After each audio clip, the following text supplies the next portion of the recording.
السلام علیکم۔ ایک ٹاپک جس پر سبھی بات کر رہے ہیں، لیکن میں بھی بولنا ضرور پسند کروں گی، کیونکہ مسئلہ ہی ایسا ہے کہ مرض بڑھتا گیا جوں جوں دوا کی، اور شاید کہ اتر جائے کسی دل میں میری بات۔ خبر پر خبر ایک اور مشہور اداکارہ کی 3 ہفتے پرانی لاش ملی۔ میں اپنے پیغام کا آغاز حدیث مبارکہ سے کروں گی۔ یہ ہماری ذمہ داری ہے کہ ہم اپنے نبی کے فرمان پر غور کریں، اور میں حیران ہوں کہ اللہ اور اس کے نبی کے فرامین میں کتنی حکمتیں ہیں۔ آپ نے بات روزے سے متعلق کی، آپ نے نصیحت تاکید روزے سے متعلق کی۔ فرمایا کہ جو فوت ہو جائے اور اس کے ذمے روزے ہوں تو وہ رسا ادا کریں۔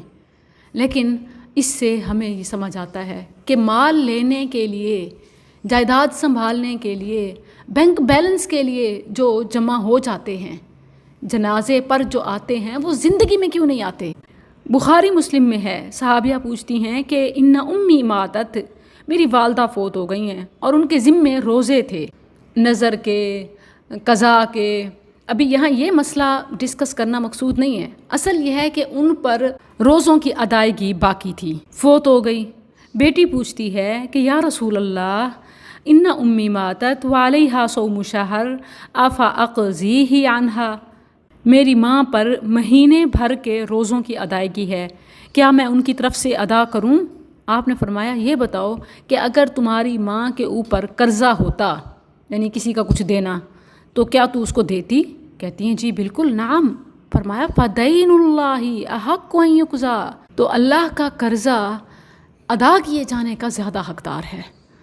تو اب جو مال لینے کے حقدار بنتے ہیں وہ ان کی حیات کے بھی ذمہ دار بنیں۔ اس میں معاملہ کمی بیشی دونوں طرفوں سے ہے۔ ایک مال کمانے کے چکر میں رشتوں کی پرواہ نہ کرنا، اور دوسری جانب رشتوں کا بھی ججمنٹل ہونا، ہر بات میں روک ٹوک، بے جا پابندی، تاکہ حال چال پوچھنے کے معاملے میں بھی کیا آپ نہیں دیکھتے کہ ہم جب بھی اپنوں سے حال چال پوچھتے ہیں تو رسمی ہی جواب پاتے ہیں کہ جی بس ٹھیک ہوں، اللہ کا شکر ٹھیک ہوں۔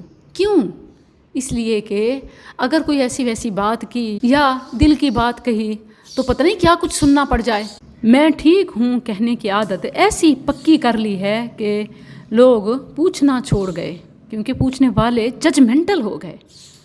بنگلے بنانا آسان ہے، رشتے نبھانا مشکل ہو گیا ہے۔ کیا یہ قطع تعلقی یا قطع رحمی نہیں ہے؟ بنگلہ بنائیں مگر رشتے پہلے بنائیں۔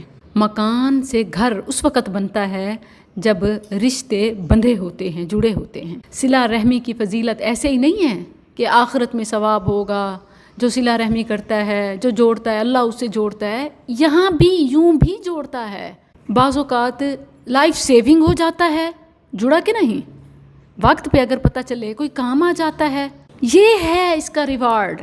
ہم سمجھتے ہیں کہ شاید نماز پڑھنے کا فائدہ وہی ثواب اور نیکیاں اور آخرت، نہیں، فزیکلی، ہیلتھ وائز دنیا میں بھی ہیں۔ اسی طرح ہر نیکی کا صلہ دنیا میں بھی اور آخرت میں بھی ملتا ہے۔ نیکی کہیں بھی ضائع نہیں ہو جائے۔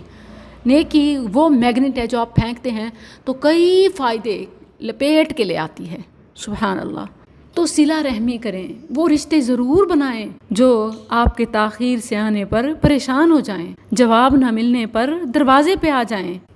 برتھ ڈے وش کرنا، عید پریزنٹ بھیجنا، اینیورسری منانا، یہ بھلا کون سا رشتہ ہے؟ آن لائن پرچیزنگ فراڈ لگتی ہے، مشکوک سمجھتے ہیں، لیکن آن لائن رشتے کیسے پکے کر لیتے ہیں، صرف آن لائن نبھاتے ہیں۔ یہ کوئی 1-2 کہانیاں نہیں ہیں، اس وقت گھر گھر کی کہانی اور اجتماعی جنازہ ہو گیا ہے۔ ہم سب تھوڑے تھوڑے مر رہے ہیں، بس دفن ہونا باقی ہے۔ بنگلے بناتے ہوئے دروازہ رشتوں کے لیے ضرور کھلا رکھیں۔ کمیونیکیشن کا نیٹ ورک بلڈنگ کے وائی فائی سے زیادہ سٹرانگ لگوائیں، زیادہ گہرا بنائیں۔ خاندان صرف جائیداد کے وارث نہیں ہوتے، زندگی کے محافظ ہوتے ہیں۔ اور صلہ رحمی اور خاندان سے نیکی، لوگوں کی بھلائی، اولاد کی دعا، یہ تو صدقہ جاریہ بھی بن جاتے ہیں، سبحان اللہ۔